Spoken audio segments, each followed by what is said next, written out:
This is Jedi General Pong Krail. I welcome you to the Voice of the Republic podcast. Listen to this podcast. That is an order. Your reputation precedes you, General. The reputation of a great new podcast. Hello and welcome to the Voice of the Republic podcast.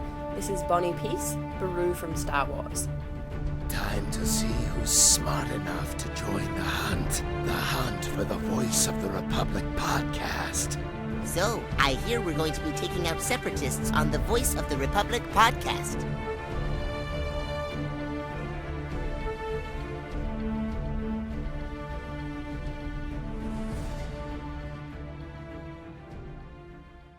Star Wars fans across the galaxy, welcome to the Voice of the Republic podcast. My name is Daniel, and joining me is fellow host Rowie Williamson. Hello. Oh, another week, another show, and, well, a live show this time. Yep, something new every week. That's what we bring. Yeah, that's what we bring, obviously. So, if you'd like to go ahead and introduce our guest tonight. We have voice actor Georgia Van Cuylenburg. Am I pronouncing that right?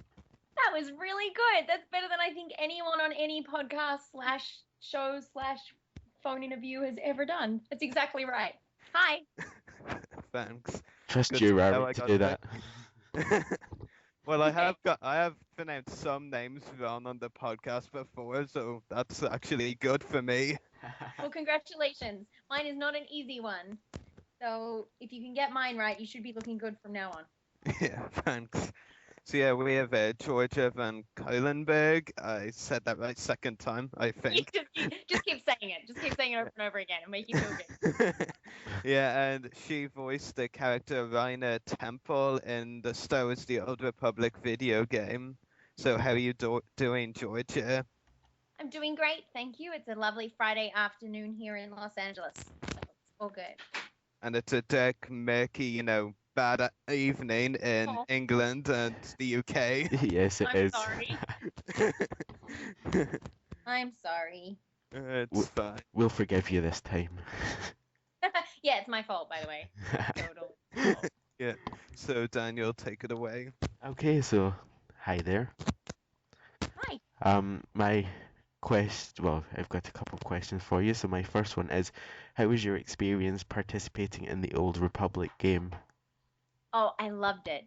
I absolutely love it. I don't know if you guys know this about me, but I'm a huge Star Wars fan and have been all of my life since it was one of the first movies I ever watched. I have two brothers. They were on repeat every Saturday, Sunday morning in our house as kids. I actually am looking at my Star Wars collection right now or to my side. I've always had figurines and all that sort of stuff. So to get a job on Star Wars was kind of the coolest thing ever.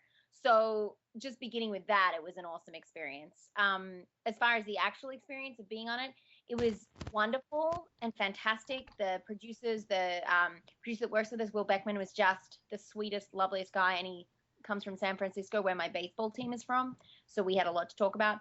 But it was a challenge. The recording was definitely a challenge, but I can go into more detail if you want about why that was. But overall, it was one of the coolest experiences of my life. You can go into as much detail as you want that people want to hear. Yes. Okay, then. The reason why recording for this in particular, being for Ensign Raina Temple, was tricky is usually when we do video games, you have some sort of visual aid. You have some sort of context to like the lines you're saying. And when we recorded, there was very little of that. It was very much like, so she's a woman. And, they give me a little bit of background, but it was like, there were times I'll never forget when I came in to do some add-ins for, like, once we'd done the main recording, there was some add-ins. They started adding more of the game. And I remember turning to Will, like he gave me the lines and I was like, there's no visual aid, as I said. And now I know what she looks like. So that helps me at this point. But I said to him, I was like, so now these lines, am I saying to a player that I've maybe married? Or is this when we're just friends? or is this like just a companion, or like where are we in relationship wise right now? Because of course, as you know, it's very different through the game. And he goes, it could be both. And I'm like, okay, you want me to deliver the line like I could be married to you, or I maybe just met you? So it's like it's a really difficult recording to do because there's so many variables, because there's the three options. There's so many variables on how she could be responding and where she's at and what's going on, and there was very little background. I'm so grateful that I know so much about Star Wars, so that, because when I talk about Hoth a lot, I knew all about Hoth. I've like had my own pair of Hoth boots for 4 years. Like I was able to understand the context. I hate to think what it's like for guys and girls that aren't Star Wars savvy, who had to come in the same way and sort of put it all together. At least I had that advantage, but it was a challenge in that way because you had to make it believable, not knowing what you were making believable. Awesome. And my second question for you is, how did you get into voice acting, and did you stumble across it, or did it just happen to be what you wanted to do as a career? Well, it wasn't specifically what I wanted to do. I was never like, came out of the womb and was like, I'm going to be a voiceover actress. However, I did pretty much pop out of the womb saying I wanted to be an actress. So I'd always worked in entertaining, and the way that my first voiceover job happened in Australia, I was working for a like a live theater production company. They do all those shows, like the live versions of the Wiggles and the all those shows that don't actually have the real people in them, but have a version of, at like major sporting arenas and all that kind of stuff. So I used to work for them, and they got the contract for Angelina Ballerina and Jakers the Pig, which I know are both available in your fair country because Angelina is from England and Jakers is from Ireland. So they got that contract and called me one night and were like, so we've got these new characters. We need to do the voices for them. Could you come in tomorrow and do Angelina Ballerina? And I nearly lost my hair because Angelina Ballerina was just as meaningful to me as Star Wars at that point. And I really was just a young thing. I was like 16. I was like, oh my God, I get to be Angelina Ballerina. I grew up watching her. I love her. So I went in and did Angelina Ballerina and became her voice. And then they asked me to do Jake as the pig. And I was like, sure, I can be Jake as the pig, I think. And they give me a VHS. That's totally dating me. They give me a VHS to watch. And I like put it in while I'm working. And I hear this Irish voice. And I'm like, oh, he's Irish? Okay. Didn't know that. And I had about 4 hours to learn an Irish accent to go in the next day and record an entire TV series. So I did that. And those two roles came about. And then I moved to America pretty soon after that. And because of those two roles, I was able to get a voiceover agent pretty easily. And I met the wonderful Ilko at TGMD, who is still my agent 8 years later.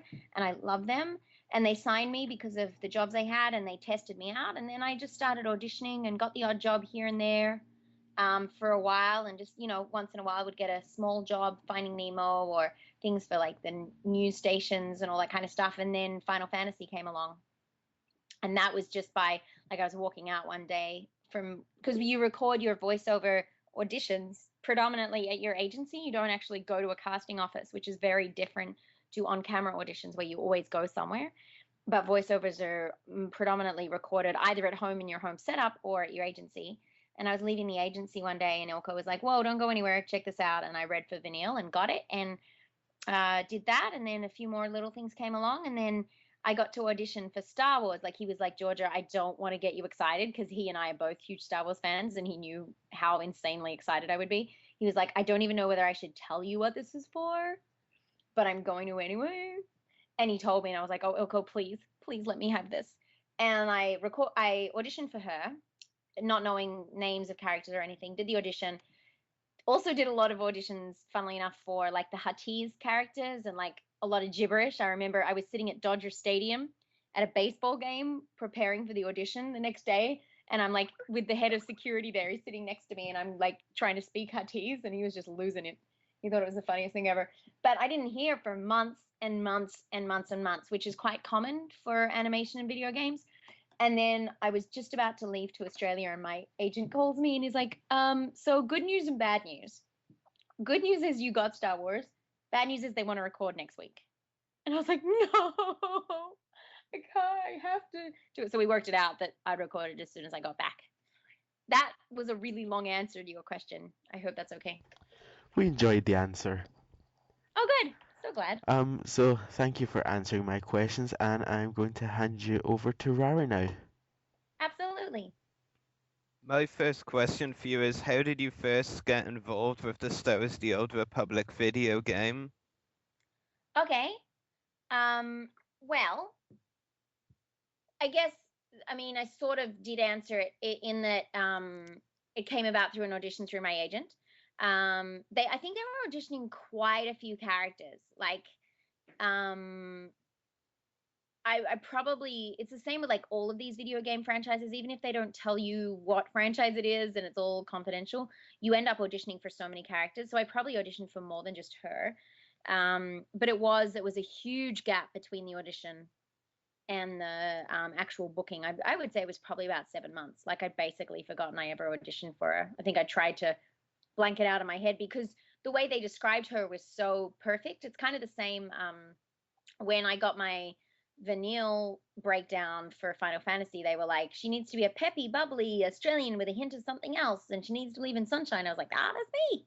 And with Ensign Reina, it was very much like they said, she's friendly and welcoming, but she's sort of got a level of authority, and she's very kind and fun and upbeat, and doesn't take things too seriously. And I was like, I could do that. I could be that. I'm definitely that person. So I'm glad that they agreed. Yeah, definitely, and that's really cool. My second question is, did you record your lines for Raina Temple with other voice actors in the studio, or did you record the lines on your own? It was always on my own. I didn't have too many sessions from memory. We recorded over at Margarita Mix, which is an awesome recording studio in LA. If you guys ever want to Google something, you should just check it out. It's the coolest vibe, but like every room has like a Mexican feel to it, and there's like the whole building is really fun. Anyway, side note. But it was always just me in the recording booth, so to speak, but they're hardly booths. They're like big rooms. And then across in the like with all the recording equipment and all the engineer and everything. So there's the sound engineer, and then there's Will in another room sitting comfortably watching me through the window and telling me what to do. And it would be a 4-hour session, and then I'm sure they bring in someone later, but I never even crossed paths with another one of the actors. I know a lot of them. Actually, because there's so many voiceover actors in it, there's a number of them that I was like, oh, they're working on that. I know them, or, that kind of thing. And every now and then you'd be like, hey, you're working on that. You'd see them on the street or whatever. But I didn't see anyone or record opposite anyone. No. That's really cool. Could you actually say which ones you knew that were voicing in it? Yeah, Joseph Gatt, who is a fella of your country, I believe. He and I are very much connected because we both have alopecia. And I don't know what he voices in it. Do you guys know him? Do you know who I'm talking about? I think cause like one day, like actually on the same day, I contacted you to come onto the podcast. Like I went on the Old Republic list of voice actors on the Internet Movie Database and contacted a bunch of them.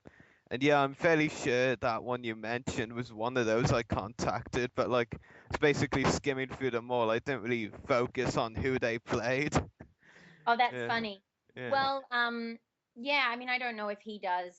Like, there's a very different, like, there's some voiceover actors that do podcasts and do like all sorts of stuff, and there's some that just don't for some reason. I don't know which one he is, but he's a great guy. So if you guys want me to reach out to him, I'm happy to. I'm literally going to go look at the cast list right now and see who else it was. I'm pretty sure. Does Ali Hillis have a role in this? Yeah, she actually did. I was in touch with her the other day, and she's gonna come on the podcast as well. She is a champion. I love her. I love her, love her, love her. She, of course, was Lightning in Final Fantasy with me, and we met through that, but once again, not in recording, but separate. And Laura Bailey, of course, is in Star Wars as well, but I don't know her personally. We just work together, ironically. Joseph plays Lord Scourge. Scourge. Yeah, I think that would be pronounced Scourge. Yeah. Yeah. Everyone knows Tara Strong. She's in it. Troy Baker's in it, of course. Love Troy. Oh yeah, I know Troy Baker from a lot of works. He's definitely a really good voice actor. Yeah, he's in lots of things, and he's Snow in Final Fantasy, and he and I struck up a really strong friendship during that recording. Yeah. He's a lovely, Yeah. lovely guy. It's actually kind of amusing because I remember because I like Star Wars. It's like my favorite pastime and franchise, and of course I've got this podcast, but I have a lot of other interests as well. So Oh, that's good. it's like several months ago I got to thinking, well, what if those voice actors I really like from other video games and TV shows and all that were on involved in Star Wars in some way, so I looked a ton of them up. And That's Troy funny. Baker was one of those that I found out that I knew first from other works that actually had been involved in Star Wars in some way. So that was Yeah. really cool. Yeah. Well, no, he's a busy man as far as voiceover goes. That's like his thing. So, I wouldn't be surprised if he'd cross over a lot of them for you. Yeah, definitely. Because I think the main franchise I knew him first from was one called Brothers in Arms, a video game franchise in World War II. Yeah, that was a really good one. And yeah, that's how I first knew him because he voiced the main character in that one. Mm. Well, no, he's very talented. He's super, super talented and a really fun guy. He just got married recently to here's a random trivia fact, Ali Hillis's best friend. That's really interesting, actually. Yeah, Yep. they met at a party we were all at. Yeah, that's actually really cool. And yeah, as you said, definitely a good trivia piece for the podcast. There you go. Yeah. Anyway, moving on, my third question for you is, have you played the Star Wars The Old Republic video game that your character appears in?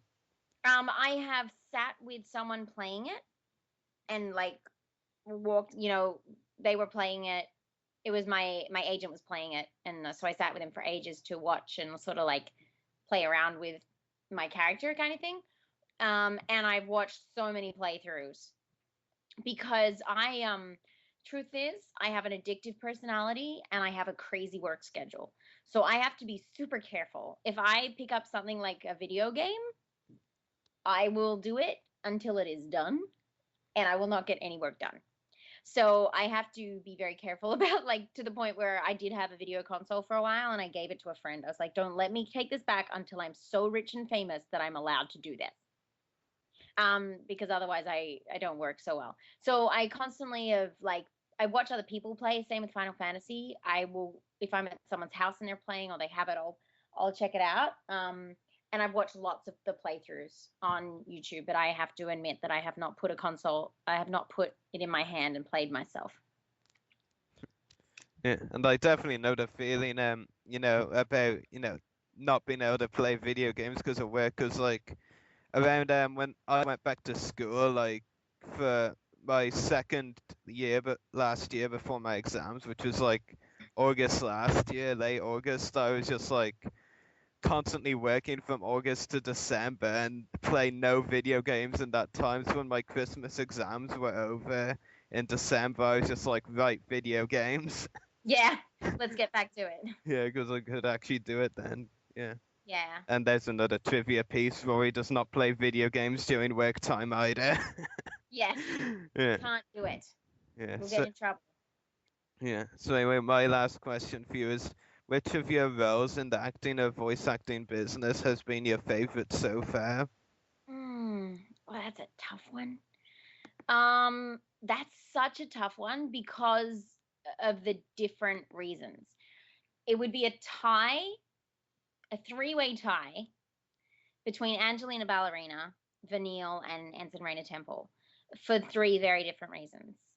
Angelina Ballerina, because it was my first one, because I loved her as a little girl, and it was just such a cool, I was like wide-eyed, like, oh my God, I'm recording a voiceover and I don't even understand this, but it's so cool. And then Vanille, because it was 6 months of my life, it was such an incredible experience to be working once or twice a week constantly on the like 15 chapters of developing. She had like thousands of lines, and it was just, and also despite all the teasing that I get for the voice and what she represents, that's exactly what I believe in, is that anything is possible, and that you can, have pain and come out of it and turn it into good, and believe in magic. And so being able to say those lines and get paid for it was like, this is so cool. Mind you, also going and getting paid was good. But at the same time, Ensign, Reina Temple, for me was just so amazing because it's Star Wars. And it's like, there's nothing more. That and baseball, it's like, you really can't get me to be more excited about anything. So being part of the Star Wars franchise, like getting checks from LucasArts, I was like, this is so cool. And I just really dug her. She was such a strong, I don't know, energy about her that I've never really got to play, because I always get, they're like, come on, guys, we can do it. Or Angelina Ballerina that was like, I'm the happiest mouse ballerina ever. So it's always like, oh my gosh, it's going to be so fun. So to get her to be like a strong but female, feminine woman, it was a really nice change. So it's a three-way tie to answer your question. Yeah, thanks. That's really cool. You're welcome. And I actually before we move on and take it on some fan calls, one of our good friends, David Gramillion, would like to have a question answered by you, but he can't actually join us, so it's okay if I ask you his question. Absolutely. Can you talk a bit about making a transition from hair model to voice actor? Oh, that's such a funny question. I love it. Well, I couldn't be more different if I tried. I have to tell you, I so much prefer voice acting to hair modeling. I exist in a world that is superficial to like an nth degree, and I still do, but I don't believe in the importance of that. So being a hair model was sort of a funny thing for me, and I think it's something that a lot of models go through, where they're like, I didn't actually do anything to get this. Like it, I didn't work on my hair. I didn't like grow good hair on purpose. It just sort of happened. So I always, like, when I was working, I was always like, this doesn't really feel like I deserve this, but thanks. Which of course was the beautiful irony when I lost my hair, which I think you guys know about, but I'm not sure if you know about. I have taken a whole new track since losing my hair, of course, and it was a very profound thing to be like, well, at least I have voiceovers where there's no cameras. But working in voiceover is so challenging and rewarding. So making the switch over was like, you want me to use my skill and ability and have fun and play and move around and work on voices and be able to say things that make a difference and like interact. And I was like, gee, okay, fine, I guess I'll do that. So transition's the wrong word. A joyful leap would be a better way to say it. I much, much, much prefer working on voiceover, because the difference is you get to put thought into it beyond like, which way am I going to look at the camera? It really is a challenge. Something that, like, if you could take two visual images, with hair modeling, you get a 1D effect on the world. It's just a picture. It's like your hair and your face. Voiceover is like 4D, because it's so many elements of you have to take what you can't even show visually, you have to put into your voice. So it's creating such a well-rounded sound that it's going to be believable whether they can see it or not. It's really, and also having to work not opposite real people, having to create stories where you don't even know what the story is, all of those things. And it's really, you step out of a voiceover job going, I really earned that. And believe me, the amount I audition, by the time you get a job, you feel like you really deserve it, because you get so few. So it is really this sense of like, I really deserve this, and I've put a lot of energy and effort in to get this. Whereas hair modeling for me was a lot more like, I just happened to be blessed at birth with amazing hair at that point, and I got rewarded for it. So I'd much rather be known as a voiceover actor than a hair model, that's for sure. Yeah, it's really cool. And I'm sure David will enjoy listening to your answer to his question. So, yeah. And for anyone listening live, we're going to be taking in your fan calls now from anyone wanting to ask Georgia any questions. Oh, cool. Yeah. So if anyone wants to ask her any questions, you have to spam call me on Skype. I'm not looking forward to that part. Uh-oh. I think we do have our first person, so I'll add him in. So bear with me. Sure. Trust him to come. And there we go. So hello, Dan. Hello there. Hi, Dan. Hello. Thank you for having me, for taking my call, Rory. And it's a pleasure to problem. talking to a person that has worked on such an awesome game as the Old Republic.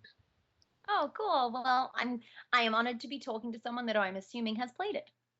Oh yeah, it's really fun. I love it, especially after I learned that you actually voiced again a character on the dark side, which in my opinion is the better side of the game. Yeah. Well, I'm glad you think so. Mm-hmm. And as I have played through it, and I know that tempo is a romantic option for the character of the agent. Yeah, she is. So my question is like, how did you feel like how did you approach this situation? Because I know that I'm not sure about how complex was the whole situation with the um, lines and the dialogue, but I'm sure that there were several hundred lines, maybe possibly for different dialogue options for a character to interact with the player's character or something like that. So how did you feel about the whole process of voicing Tempo? Well, the interaction was funny. Like Yeah. I sort of touched on that earlier when I was saying how, because I didn't really know who I was interacting with.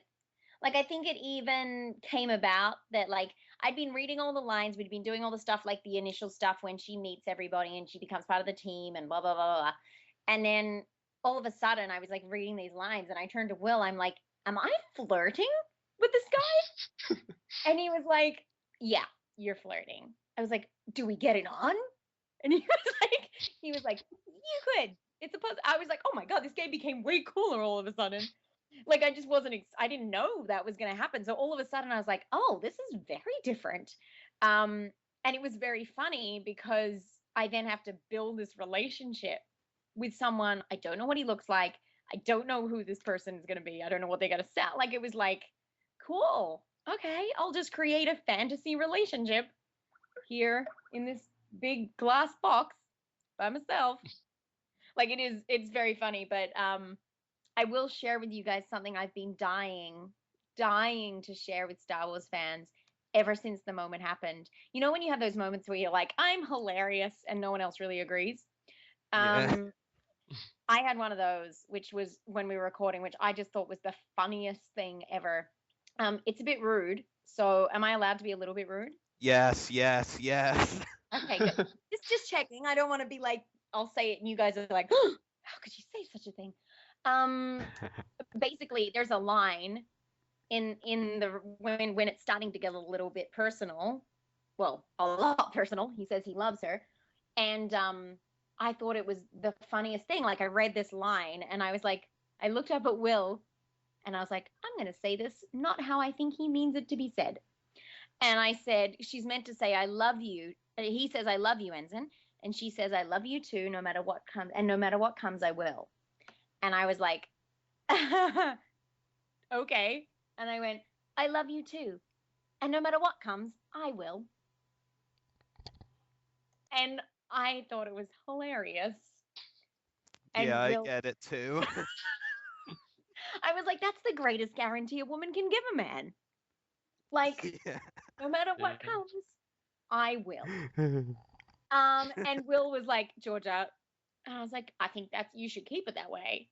And he was like, no, I don't think it will get past. And I'm like, Oh, but it's so much more like romantic. He was like, okay, Georgia, re-record it. I was like, fine, come on.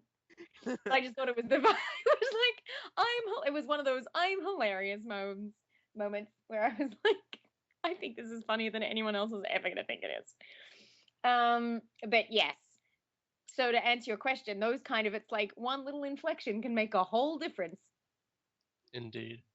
Yeah. Uh, yeah, I mean, especially in the game, which it's not like other MMOs that you just read a text or like a character just says hello there. It's like there are so many options. I mean, I've interacted with so many characters on this game, voiced by so many people. I just cannot imagine how complex the whole situation is to voice a character with so many options, and especially if it's a romantic interest for the character. Uh, Yeah. just I can imagine it's quite the challenge. Well, it is, and I'll tell you why, Dan, in particular, in a way that I've never really thought about it being a challenge, is the fact that it's not like you record it from beginning to end with the like positive inflection, and then you do it from beginning to end with the medium, the neutral, and then with the negative. You record it line by line with positive, neutral, negative, positive, neutral, negative. So you never get a chance to really like get into the character, particularly like you're either like, I love you, I'm okay about you. No, I don't love you. I love you. I don't really care. I don't love you. Like, so you have to be able to switch line by line, literally, between completely different emotions. So basically, that kind of like doesn't allow you to uh, get into the not into the character, but the story of the character because you read so many lines. Because I imagine like having 3 lines just on one in one location in the game is like I don't know, maybe a few hundred pages of dialogue. Yeah, I think I would agree with you that it makes it difficult. It doesn't stop you from it. I Oh, think yeah. the challenge of it for us is to be able to be in three places at once. And that's why it was a Yeah. particularly difficult and yet wonderfully challenging experience was that I had to be carrying with me as we got through the hundreds of lines. I do love him. I'm neutral to him and I don't love him. And it was like, these are all possibilities in any moment. So you don't feel like I still feel very connected to her. I mean, very connected to her, but also to the storylines. Like I could recreate those, at the drop of a hat because you have to, it's a very quiet, a very focused recording session. Whereas like other things that I've worked on, you have a lot more freedom. Like we chat and joke and stuff in between lines. But this was very focused because you've really got to be on point. Indeed, I didn't want to say that the whole situation on the lines because it's quite impressive to be able to switch from one line to a totally different tone of line, like to be positive or negative, and it's very. I'm curious when you voice Temple as a character, which was your actually favorite position to say with her? Did you Like which of prefer? the three? Yeah, did you prefer to be positive to the main Oh character? yeah, Did you prefer to be negative? Or did you totally. like to be like the bad girl, like, ah, no, I don't care about you? No, I'm very much a yes and kind of person. Like I'm very much I don't like being negative. I don't like I hate going on dates and then realizing I don't like the guy because then I'm like, oh no, how do I say this without being negative? Um, so being able to be in a situation, it's sort of like if you think of it this way, like when you're working with someone that you really like, whether it's sexual or not, it's a lot easier to communicate with them, to feel a connection with them than when you're constantly shutting them down. Yeah. Um, so it just opened up a lot more freedom, I think, with the play of my natural way of being when she was positive. I was like, this is how I would be. I'd be like, you're a Yeah. handsome video game character, sure. I'll marry you. So So yeah, so basically the positive tempo is basically George being channeled in the game. Yes, the positive one is Awesome. definitely Georgia. Awesome. Awesome. Nice. Um, what else? Good. So basically, yeah. This is these are some of the questions. I mean, it's really hard to like because I tend to play with the dark side characters. I have watched many of the dialogues, but I have not finished the entire game because it's a gigantic thing.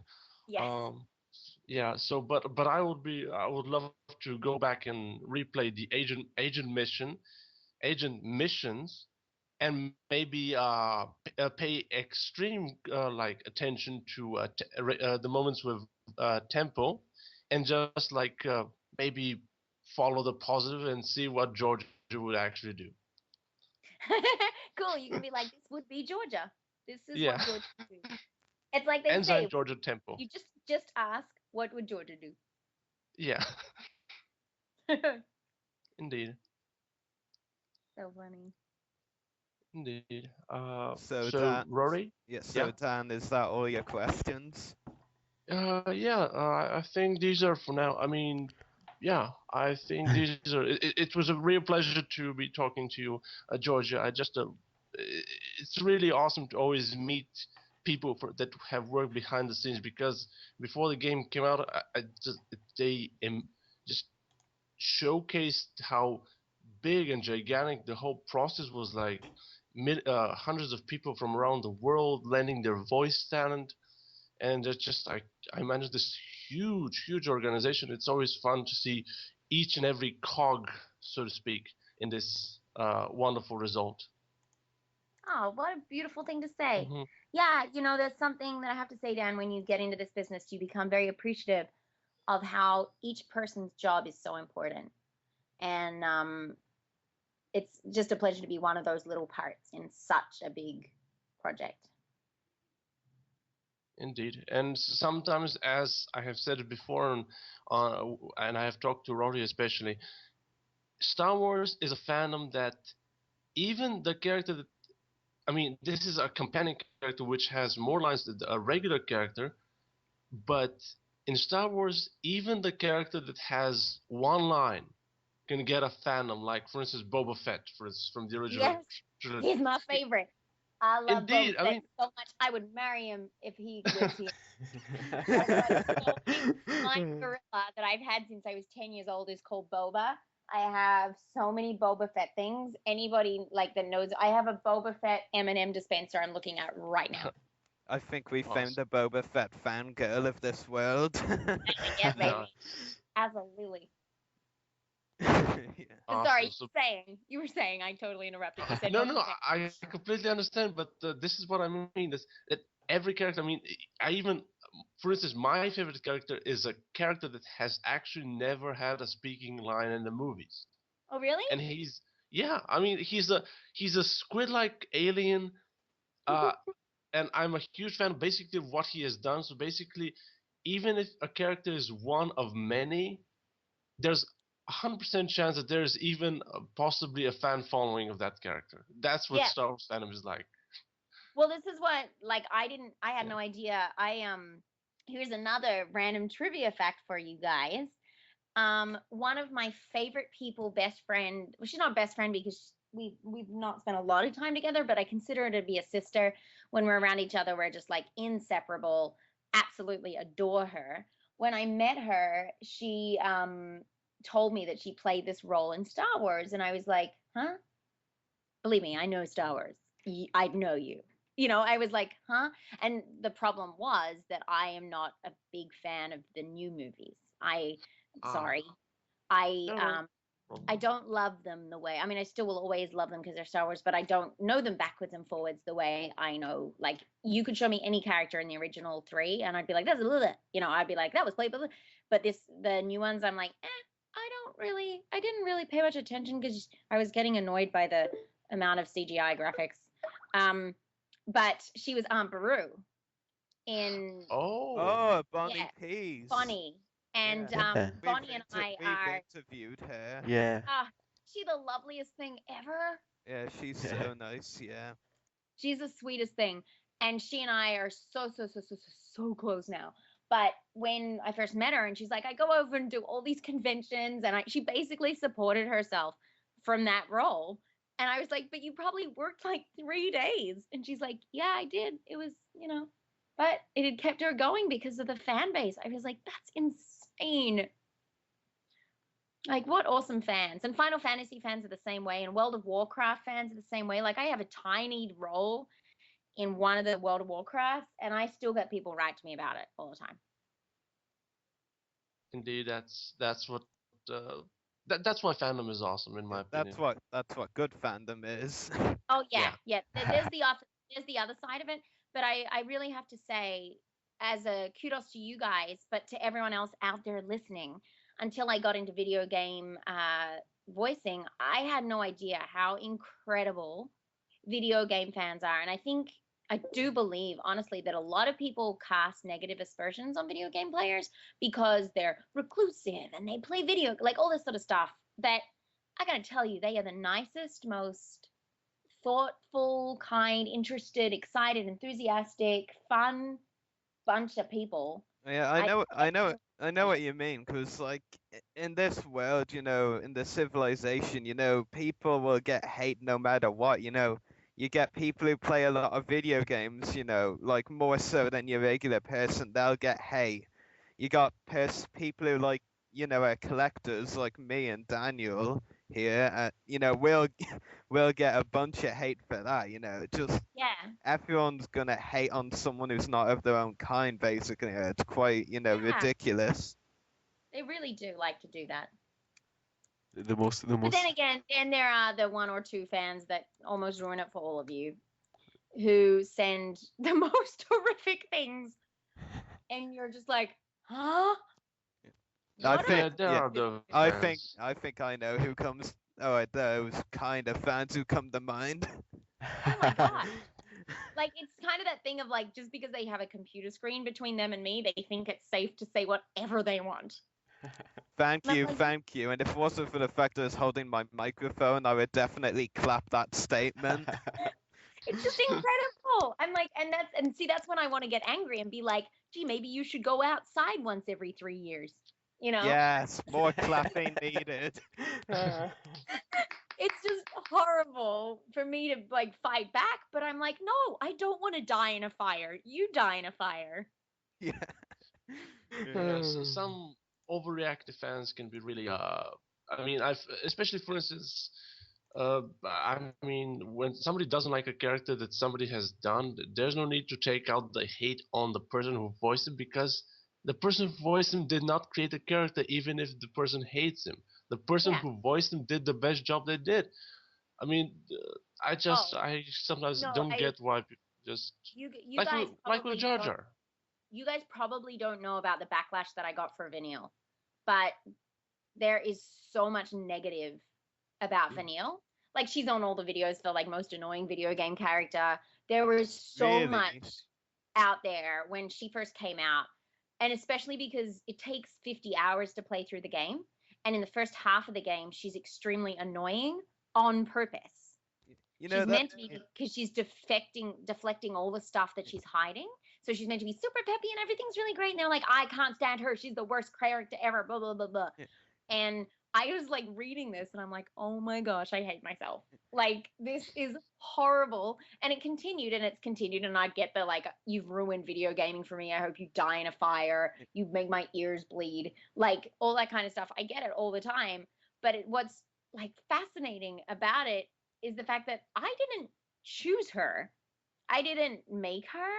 And what's more, on the first day that we were recording, they were like, so she's meant to be really annoying, and we need you to embrace that side of her. And people are like, her accent's crap. I'm like, I'm Australian.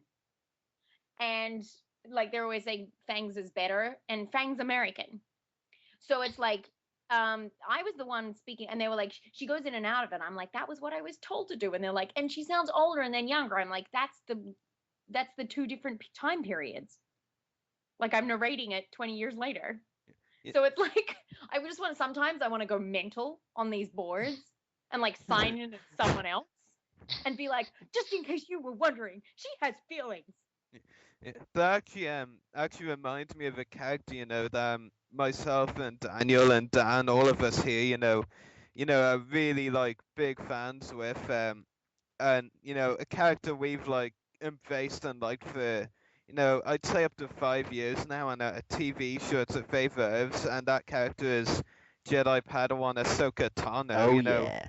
Yeah, I mean, like when she first came in the Star Wars the Clone Wars film, like she got so much hate because like it's kind of the same thing, when she first appeared, she was meant to be like annoying, she was meant Yeah. to be like snippy and like have all these, puns and remarks and all, but she just got better as it went on, That's why Yeah. like so many fans now embrace Ahsoka. And Well, I love it. What I do love is that when they eat humble pie, because they play through the whole thing and they're like, "Oh, oops." Like, I should probably take that review down. Yeah, But that's the best thing because when these so-called professional reviewers try to write these reviews and they haven't played the whole game or watched the whole show and they try and review it and Yeah. it's ridiculous. And Daniel, you did that once, didn't you? yeah. Well, Daniel, I have to tell you, I had a very funny experience with a reviewer once where one of the guys that's one of the top reviewers for games and GameStop. I think that's who he works for. Either GameSpot or GameStop. It was one of the two of them. I don't know which one it was.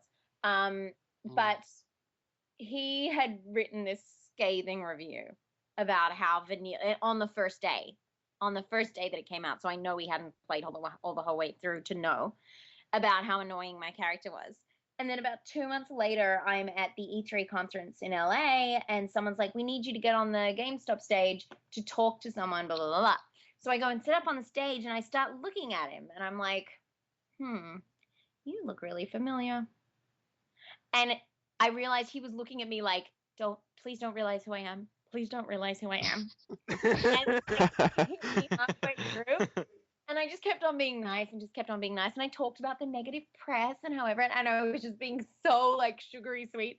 And at the end, I was like, "By the way, thanks for the review."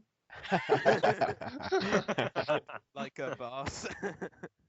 It was so funny. Anyway. Yeah, anyway, we should probably get on with more live calls when you say. Sorry. So No problem. Like, it's always great when someone gets in depth on the podcast. definitely. Well, a celebrity gets in depth. Oh yeah, definitely. Yeah. If you, So, like, if you get into this. Daniel, shush. Now, Daniel, I know you've been waiting for ages to do this. So, on my mic, you may now commence Operation Planet DG. First of all, I was gonna say, well done, Dan, for being our first live in call on the Voice of the Republic podcast. Second of all, you're fired. Oh, thanks. Wait, you can't fire me. I said Dan, not Daniel. Okay, bye. Hey, just one question. But how can I remove him when I can't remove him? Ooh. Well, I can't. It only lets me remove them from contacts, and I know, Dan, that's not desirable to either of us. Well, the dilemma is we can't remove Dan for some reason. Operation Plan DG is a failure. Abort, abort. I think we're gonna have to go to another plan and just say thank you for joining us, Dan, and if you'd please like to hang up. Of Dan, course, you know, I Isaac, was gonna you suggest. can write to me on many social media forums. You can ask me other questions. I would love to. It was a pleasure talking to you, Georgia, and thank you, Rory, Daniel, for Yeah, no problem. having me. And I'll be hanging up to allow you to continue with the interview. Okay. It's the longest goodbye ever, and I love it. I love long goodbyes. Yeah, indeed. So Dan Grievous signing out. May the force be with you, Georgia, and I hope And to also hear more from you in terms of in gaming. Awesome. I See ya. can't wait. Me too. Indeed. Bye bye. Hey, Dan. Bye.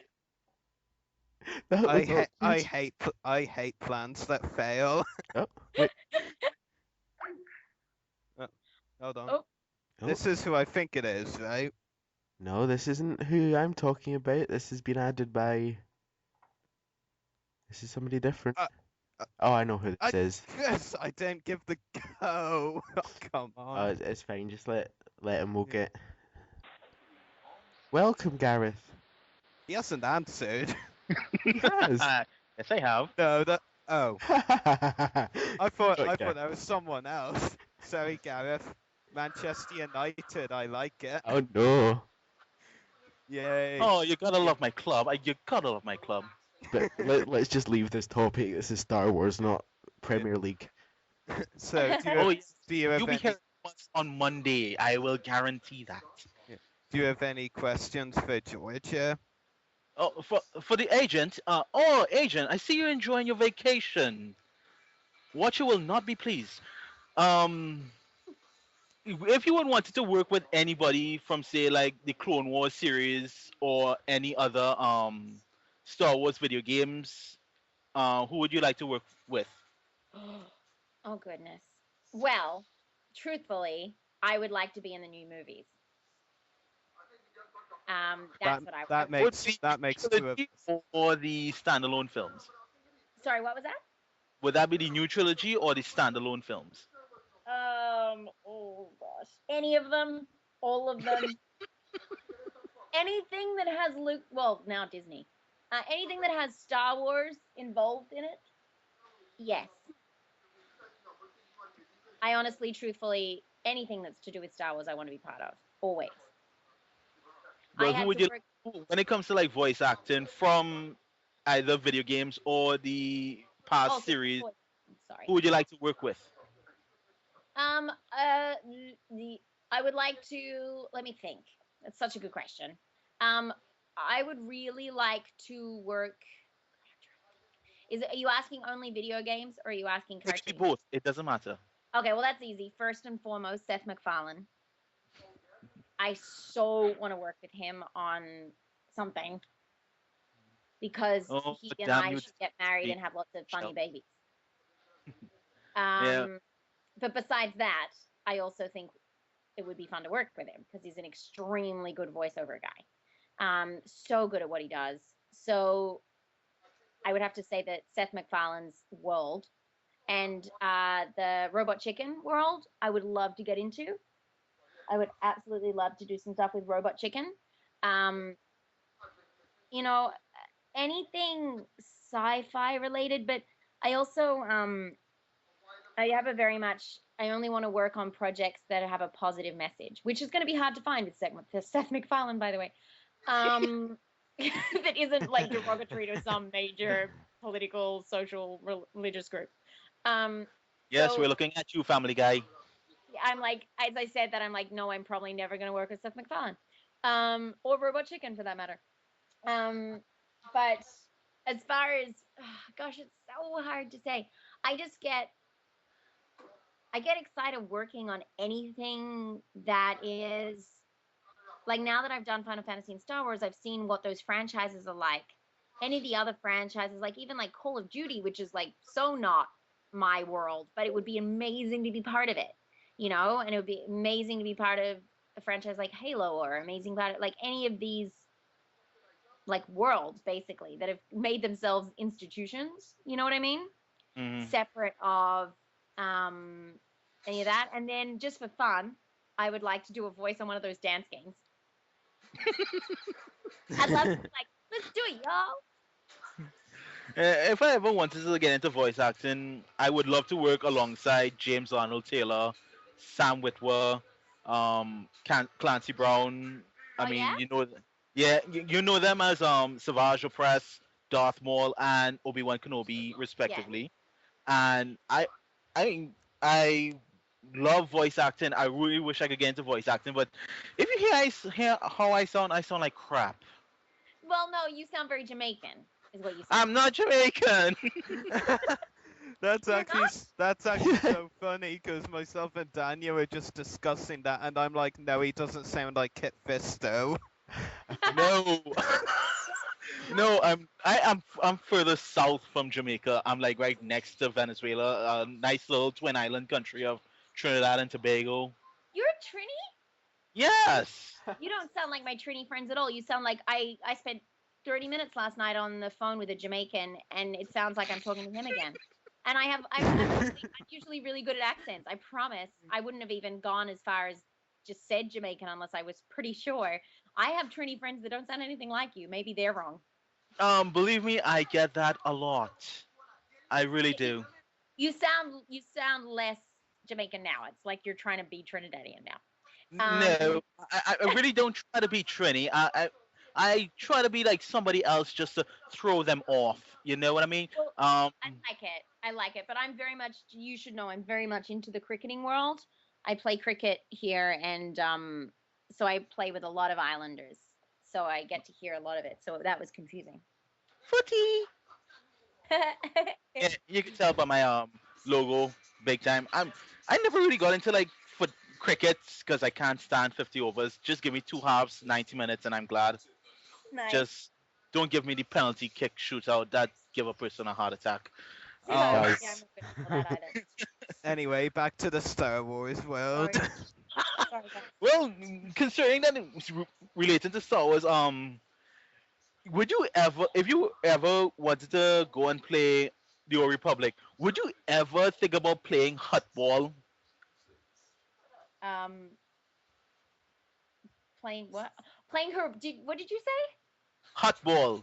Yes, Hutball is a PvP kind of insanity that's mixed between football and football. Oh, I don't know it, so it's hard for me to comment. Um, but what? Explain it, and then I'll tell you. It's something like the NFL, although I don't follow the NFL. It's something like that. You have two teams, um, of like 6 to 7 characters mixed. It doesn't matter which faction you are, and you have to go and get the ball in the middle of the map. And the first team to score like 5 points, first team to 5 points wins the game. It's Uh-huh. like a back and forth kind of insane asylum. It sounds awesome. Absolutely. No, I love sports and sporting games, sporting video games. I'm very much, those are the games that I played a lot as a kid. I played a lot of golf on video games and a lot of like car racing and a lot of sport related video games because I had two brothers that were super sporty. So besides my addiction to Tetris, which we won't talk about because I'm still in rehab, um, I actually have to admit, I downloaded Tetris onto my phone last week for the first time. I allowed Tetris into my life since I was 14. It took over my life. This is the thing we're talking about the addictive personality. And I thought And Bejeweled was bad. what was that? I thought Bejeweled was bad. No, nothing compared to my Tetris addiction. I was dreaming in Tetris. You don't understand. I was dreaming in Tetris. Anyway, the point is, yes, I would. Well, now that Disney say they will be doing standalone films, and Dave Filoni say they have 2 more story arcs, or they have some episodes that are completed from the Clone Wars. I'm really hoping against hope that when it comes to like the standalone films that deals with the Clone Wars, I hope Filoni and the crew, if they're still together, will call you up so you can actually voice a character, a memorable character like you just voiced Yes, the please. agent. Filoni, are you hearing me? Are you hearing us, my friend? Call Georgia. Write letters. Write letters. Because it is interesting how much you guys actually do have an impact these days. It's become, because of social media, it's become a lot more about the fans and what the fans want than it ever was. Oh, you should have seen the fan reaction when they closed down LucasArts. Good grief. Oh, I did, and I was one of them. Up in arms! I was Yeah. almost picketing. So, But we're not venting at Disney yet. That's for later. We saved. yeah, we'll save that. Yeah. So far, that's 2 strikes. They have 1 more. If they hit that 3rd strike, that's it. No, they've gone way past. Burn under the ground. Dude, they've gone way past 3 strikes even. I think they're on Yeah. 6 or 7 by now. I gotta be Yeah. careful what I say about Disney. 'Cause it's not nice. Just careful. You don't want to cross over to the dark side of the Force. I'm already there. Technically, Georgia is too. She voiced an Imperial character. Did. I'm still on this side, the other side of the Force. Yeah. the Doubt different- it. Hey, I play both sides. Daniel, your I play both profile sides. picture with the screen. Yeah. So You could call me a mercenary for all I care. I play both sides. Boba Fett, if you're hiring, I'm available. Yes, I am. Oh, good to know. So Gareth, I'll Gareth, let Phil know. Gareth, do you have any other questions for Georgia? I had one on the top of my head, but now I can't remember. So I think that's my cue to skidoo and have you guys enjoy the rest of your Friday. Well, it's been Thank so you. nice talking to you. Yeah. No Great having you problem. on the podcast, Gareth. Hey, Sorry, I was on Tour Talk yesterday. I could see myself coming back in the future doing future podcasts if they want me. Well, we're live every week, so you know where to find us. Oh, Yes. you. Hey, whoa. First time I ever heard somebody say that. Well, I like to about someone's first. What? That was inappropriate. I didn't say that. You'd be surprised. There's a lot of inappropriate things in the Star Wars universe. One that comes to mind is that little orange Twi'lek walking up in the Opera House. Wow. I think I know what he's talking about, and I'm not gonna comment on it. I'm not going to comment on this either. You're too funny. Yes, I know. It's my gift and a curse.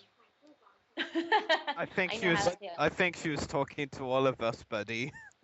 But a couple of friends of mine, we run. Actually, we admin one of the pages on Facebook, the Star Wars fan base, and we were thinking about doing a radio drama because I love radio dramas, and if you have listened to the Star Wars trilogy radio drama, it's amazing.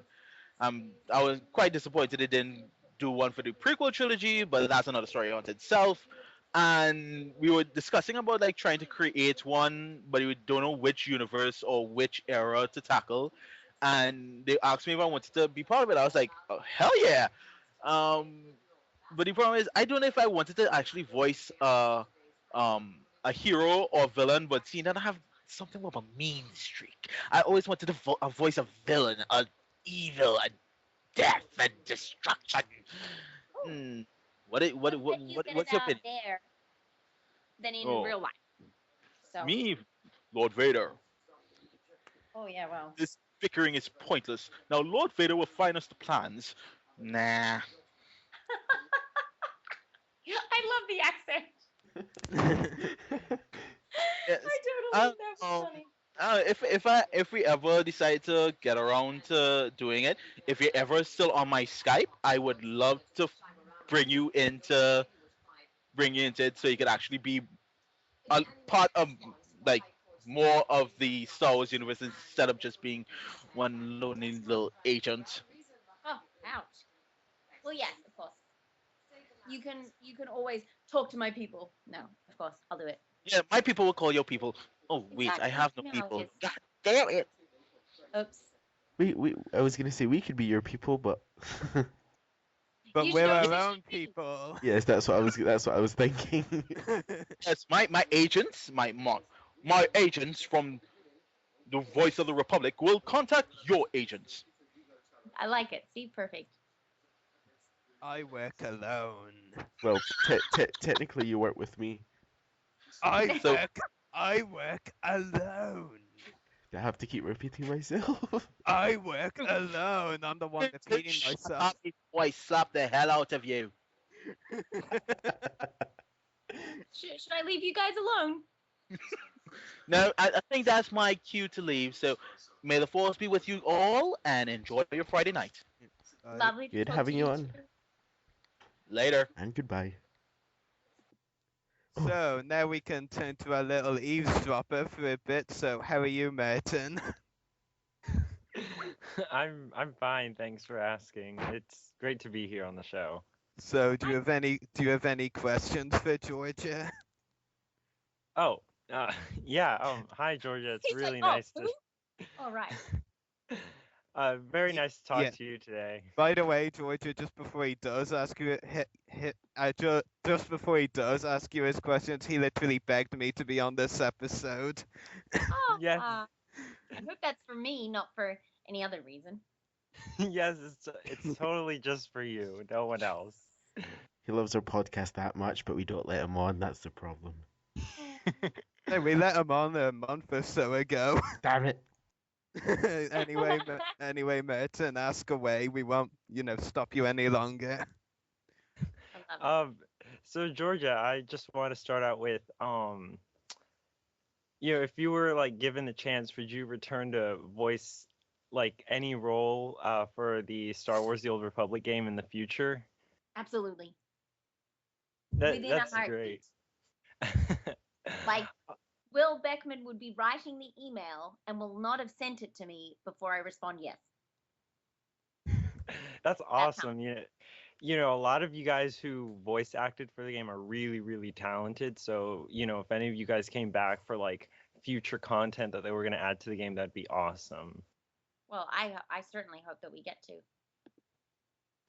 How many lines did you get like in your script for voicing Reina? If you can like estimate. Yeah, I'd have to estimate on that. I would say probably about 200. Wow. 300 maybe. It wasn't a huge role, but it was still a significant role. A lot of guys. I do not. Sorry, it's a live podcast. You just interrupted.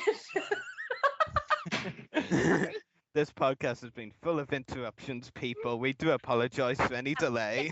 Everyone, that was Jason. He wanted to an envelope, which I did not have. Anyways, moving on. Move along. Yeah, it was not a huge role, but because of the repeating and the going about, doing it 3 times, I would say about that 200, 300. But like I said, I don't really know. Sorry. I'm just asking because like I know Catherine Tabor, who voiced Vet, another companion for the Sith Warrior, she had like a really extensive script for voicing Vet, and she said it was like pretty much a life of its own. So it's it's interesting to hear how much work a lot of you guys have to put into voicing these characters. Yeah, I mean you really. It's also a matter of how fast you work through it, I think, is also another thing. Like, they don't tell you how many sessions you're going to have because you just don't know how long something's going to take. I moved really fast through Ensign because I guess I was used to, with Final Fantasy, we had to have such a quick turnover because there was just so many lines. But then you'd get some lines where you were like, I can't say this line. There's a word in here I cannot say. It would be so funny. Like, it would be something so erroneous. And you just couldn't say it. Like, I'd try and say it 10 times. Mind you, I still can't say one word that's actually what I am. And I just, to this day, like, if you ask me to say I'm a Sith, I can't say the rest of it. It never comes out right. Yeah. It's terrible. And another thing was, if you can remember, what was your favorite line of dialogue for the character that you voiced? The one that I mentioned before. Though no matter what comes, I will. Is by far and away my favorite line I've ever had to say on a video game. So that wins. But as far as less jokey, more serious favorite lines, I will never ever forget getting to say, if you think this is bad, you should see Hoth in the winter. Oh. I was like, I'm talking about Hoth. This is so cool. Man, I just wish I had that privilege like a lot of you guys did, because I'm a huge fan of Star Wars, and just like I'm a huge fan of the game. So, it's just so, it means a lot to me, how much you guys put into voice acting these iconic characters. Yeah. Well, we really do, and you guys should know that it's not like we're sitting around like getting jobs endlessly, like going, oh great, cool, another voiceover job, let me just whip this out in my pajamas. Like, we love what we do, and we're so grateful. Like, if you even look at someone like Mark Hamill, like, he has been working nonstop in the voiceover world, and he's so passionate about it, and he puts his heart and soul into it.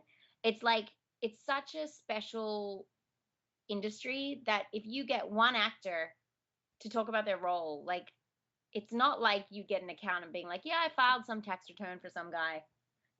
It's like, we know so much about this character. We care so much about it. It means so much to us that we got it, that you'd be really challenged to find an actor that was like genuinely, I mean, some of them might be like, whatever, I don't really care, and they're pretending, but that actually genuinely doesn't put a lot of heart and soul into a character. And yeah, man, that's just just amazing to hear what you have to say. And my last question for you is, can you just give us your last thoughts on voicing and working with the game? My last thoughts. I'm trying to think what you would like. I feel like I should say something profound. You mean like overall how I felt about it, being part of it, all that kind of stuff, just summing up? Yeah, just overall. I mean, overall, it was such an incredible thing. It was from the beginning, from auditioning and knowing it was Star Wars and just wishing to be part of something that had been part of my life all my life. And what I had to go through with my agent to make sure I still got to play the role so that we could still record, and changing the times. Like, I've never seen myself fight for a recording session the way I did. And just Will Beckman is such a wonderful director and such a sweetheart, and makes the process so great.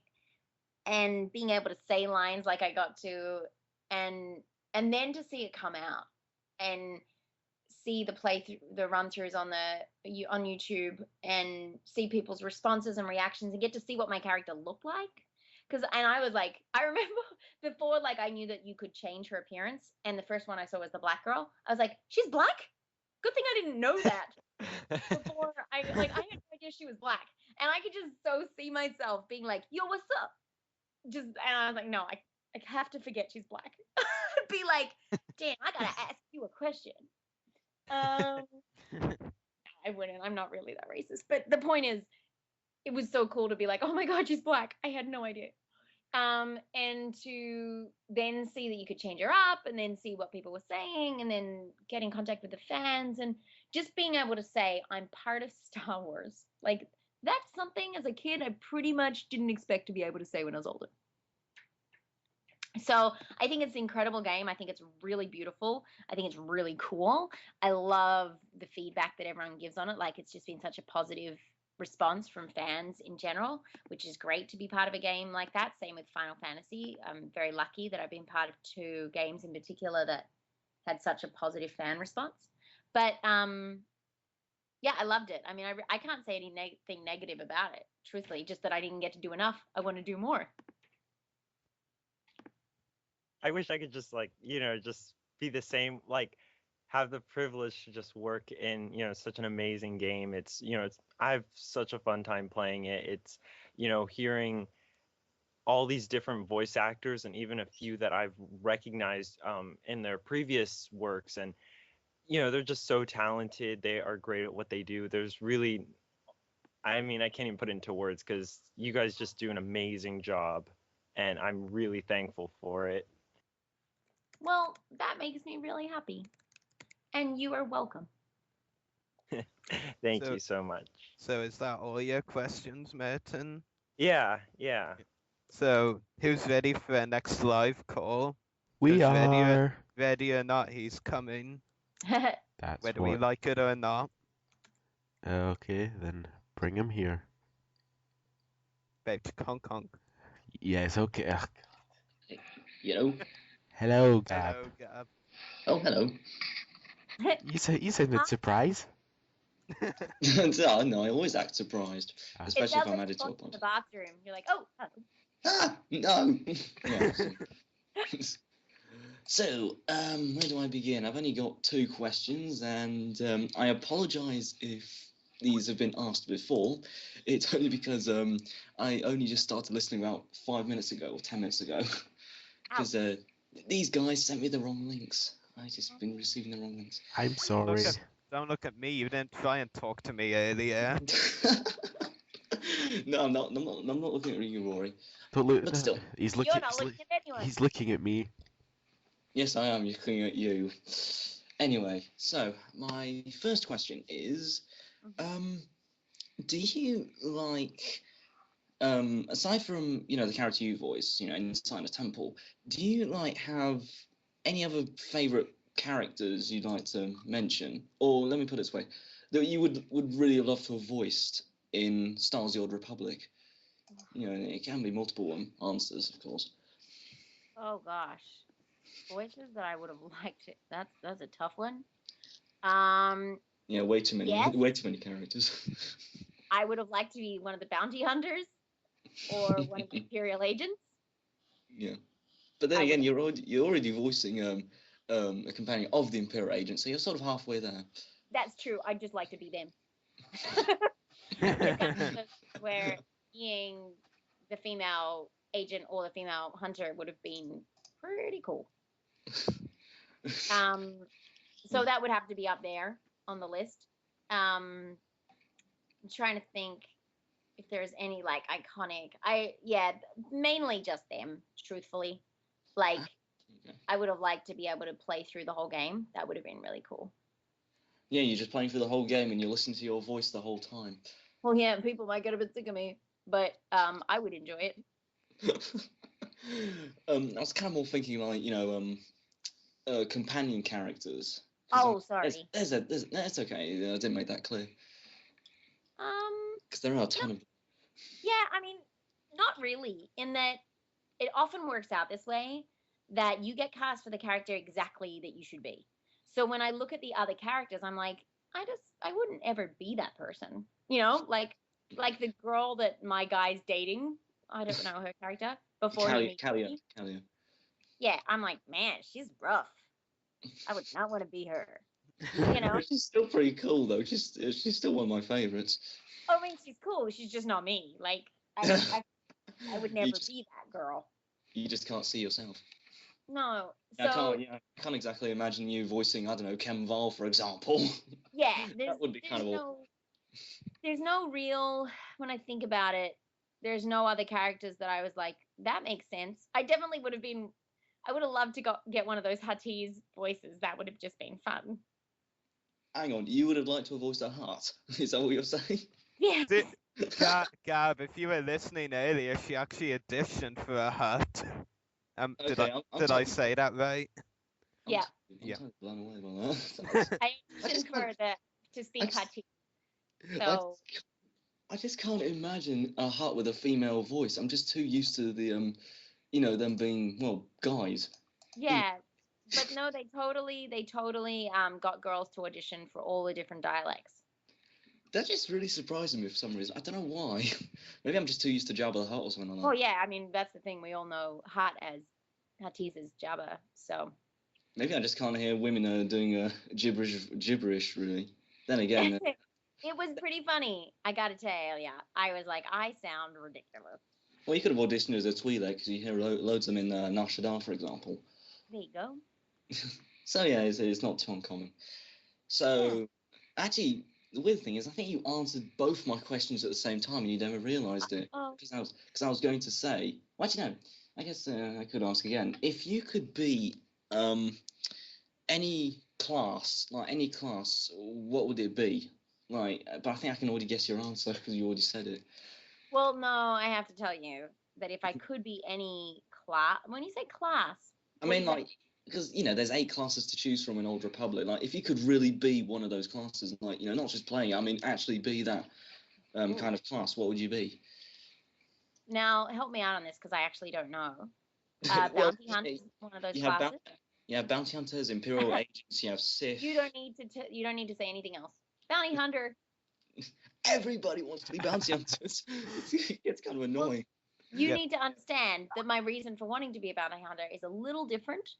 If I'm a bounty hunter in real life, there's a chance that I could either 1, be Boba Fett's friend. 2, be Boba Fett's wife. Or 3, Boba Fett's secret lover. Any of those would be fine. Anything involving Boba Fett. That's... Again, if you had been listening earlier, you know she has a big Boba Fett collection, and we found our biggest Boba Fett fangirl over there. Yeah. That's your guy's fault. You sent me the wrong link.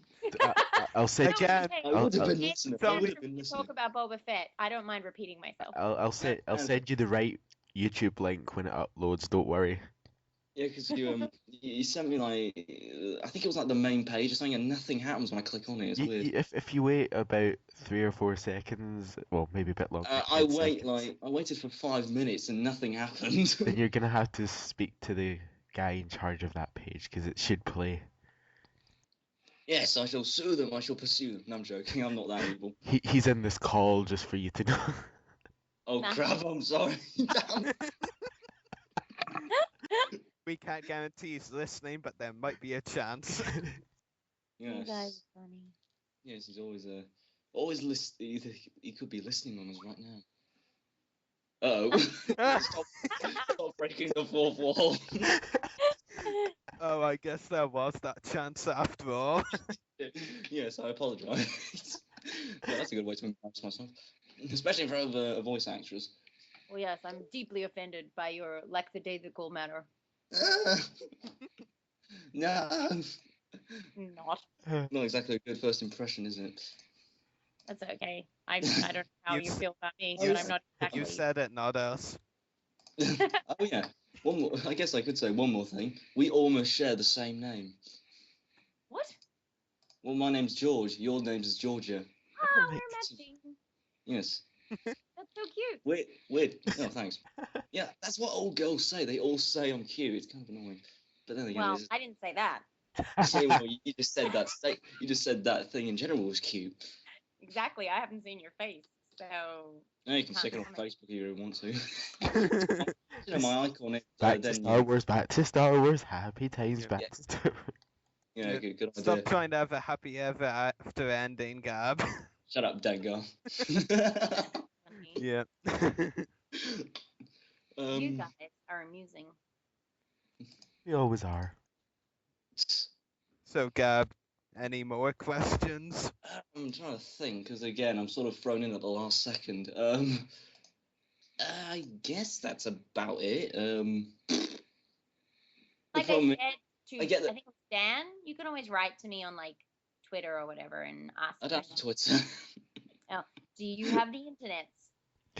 Well, of course. I mean, I wouldn't be using Skype otherwise if I didn't have. I know that was why it was an ironic question. Never mind. Twitter. It's a rhetorical question. You could write to me on my fan page on Facebook. Yeah, I shall go and look at it right now. Twitter. Oh yeah, and for everyone else out there, I always forget to do this. They can also find me on Facebook, but only my fan page, which has an extremely booby picture of me. I apologize to the mums and children. Words I've never heard from a celebrity before. I'm very aware. I'm like, that's a little too booby for everybody. But if you go to Twitter and you tweet at me, Georgia Van C. Uh-huh. I need to get more followers on Twitter. So help me, please, because I have an incredible Facebook fan world, and my YouTube I just changed over, so now I'm like building that up again. But my Twitter is I only have like 864 followers, and I need to get more. Sounds like one of those messages you hear for charities. Yes, please donate a Twitter follower to a starving actress. all she has is a shoebox to sleep in. Yes. But with 1,000 more Twitter followers, you could get her a meal. So you should totally do a recording like that, and then someone should make a video with that. That could That's actually really funny. Actors and their high class problems. Yeah, but the best way to make sure that becomes a hit is you have to end it saying you're our only hope. Totally. Well, you know what? I did say that. I had a weekly video blog that I used to do. It just finished last week for DigiU and Review, which was really fun, and I absolutely loved it. We didn't get a huge amount of fan following, so we decided to stop it for them. But I did a piece on how we don't have an NFL football team in LA, and I said, "Help us, Magic Johnson. You're our only hope." Oh my god. That is good. I did say it. I did say Genius. it. Thanks. I thought so too. Another one of those I'm hilarious moments. And another tad to the trivia. Hippie? I'm giving you so much. I would help with a Twitter following, but unfortunately I'm one of the ones that don't like Twitter. Yeah, What's wrong with- Daniel and Gab, you're both fired. Georgia, I followed you on Twitter. Yay! I just find it Well, pointless, but don't get me start ranting about Twitter. You know what? If you followed me on Twitter, you could know wonderful things like I created a word today, phenonomously. Phenomenously. Phenomeноusly. I get Hmm. on with things phenonomously. Yes. It's like getting on with someone phenomenally and Wait. famous. You know, if people knew me well, they would know I invent lots of swear words. But of Oh, course, that's good. not. Yes. Keep the swear Delete words if I to say- yourself, Gab. Yes, I will. Don't worry. I know. No, I there's no way to love censor on here. Twitter. That's the problem. I'm sorry for the under 13 viewers. We don't have any, and if we do, well, this was rated M for mature, so yeah. And it's past the No, well, bedtime. if, Okay, if by I the start if I started saying those words, it would probably have to be R. way. What's that? But I'm Well- not. Don't tempt me. I was gonna say, but I'm not. You're funny. Oh, so if there's nothing else you'd Then like, we can begin plan Gab 2671. Oh wow. That's my YouTube name, just so you know. Exactly. yes. So if that's everything you've got to call it. Yeah, that should be about it. I'm surprised I've actually been here this long. Oh, no. I was only. I was actually only. You're I like was the only- guy in the Sarlacc. You're like, I can't believe I haven't been eaten yet. And then I get eaten. Yes. And then I get in prison for like what is it? Isn't it like 1,000 years? Digested slowly. God. Oh God. Yes, that's probably not a nice way to go. I think with this sudden change of topic, that's the cue for somebody to leave. Yes, I shall leave. Yes, let's commence that plan. Yes, so I shall say goodbye, and I shall, if I ever get on Twitter, I shall follow you. Thanks. Thank you so much. If we ever get in Twitter, you'll be our first people we follow. Woohoo! You should. Yes. You totally Yes. should. Actually, the only problem is I actually do have Twitter. It's just I barely use it. I haven't used it for like 2 years. So a good excuse to be back on. Perfect. Yes, please do. I post hilarious things. Like, I just saw a homeless man on a Segway. My new favorite thing. Oh, how depressing. All right then. It's hilarious. Yes, that should be it. So I shall say goodbye now. Cheery Okay. bye. Cheery bye. Goodbye. Is someone supposed to kick me out? Oh, not this again. No, Gab, leave. Leave. All right then. Just hang up, please. Cheery bye. Bye. The revenge is on you, Bask. Well, then again, I lie. I said I don't have Twitter, but technically I do because I run the Voice of the Republic Twitter. Yep, you can follow her on that. Follow Damn it. me. Follow I'll me. get on it later and I'll follow. Thank you. So, Daniel, any more live calls that you know of? From my end, nobody, and I think from your end, nobody either, and from... Well, there might be one on my end, but no. Okay then. And from... So it's called a maybe, but maybe not. From what I'm guessing from the actual line, nothing either, so... Oh, look, I got an email. I got an email. I wonder what it could be. What could that be? I just don't know. It could... A mention on Twitter. How interesting. Who could have written to you on Twitter? I just don't know who possibly could have written. Okay, the tweet is from, yep, you guessed it, Georgia, and it says, thanks for the follow, and I am having so much fun talking to you. How nice. See, I write back, people. I write back if you follow. Yeah, just even more reason to follow you if someone hasn't already for whatever reason. We demand you to follow her. Yeah, definitely. Please. Or the bounty will be on you. Yes. And when I get Boba Fett by my side, we're gonna come and hunt you down. Oh God, now I'm gonna have to give a follow. That, or I'm gonna have to put up a last stand with my lightsaber. That or Jeremy Bullock will hunt you down at the Star Wars Fan Fun Oh Day. God, right, yeah, I'm gonna follow this after. If you don't get it, Georgia, myself, and Daniel are attending this convention in May, and Daniel's meeting Boba Fett actor Jeremy Bullock for the first time. Goodness. Yeah, and this is actually my third or fourth time meeting Jeremy. I'm not actually too sure which, so I'm safe. Wow. I'm fine when I'm talking to famous people on the internet world. That's a lie. Remember the first few episodes. Yes, but when it comes to real person, I'll just be standing there going, hello? So if that's what you like with the male actors, I wonder what you'll be like in person with the female actresses. I'll just be in silence, like, what do I say? It's so funny though. I don't understand what that's about. Like, I've been working with these group of kids in East LA for like 6 weeks. There's this girl that hardly ever paid me any attention. I do like comedy workshops with them as part of my nonprofit company. And they're all like really tough kids, so they don't want to act like they care. So she was like always off to the side. And I showed them my documentary yesterday, which we haven't got on at all, but everybody go check out babyletyourhairhangdown.com. You won't regret it. But that was such a sales pitch, but I mean it. You actually really won't regret it. It's a pretty, it's a good story. But this girl starts watching it, and I mentioned some of the things I do at the start of the movie, and she walks up to me and she goes, "Are you famous?" And then like for the rest of the time, she couldn't talk to me. She was like, "Oh my God," and she's just like all giggly. I was like, I'm the same person I was the last 6 weeks that you like were treating me like shit. It's really, I just find it fascinating. Yeah, it's like that is another interesting thing about civilization, really. They like think they hate you because you're like,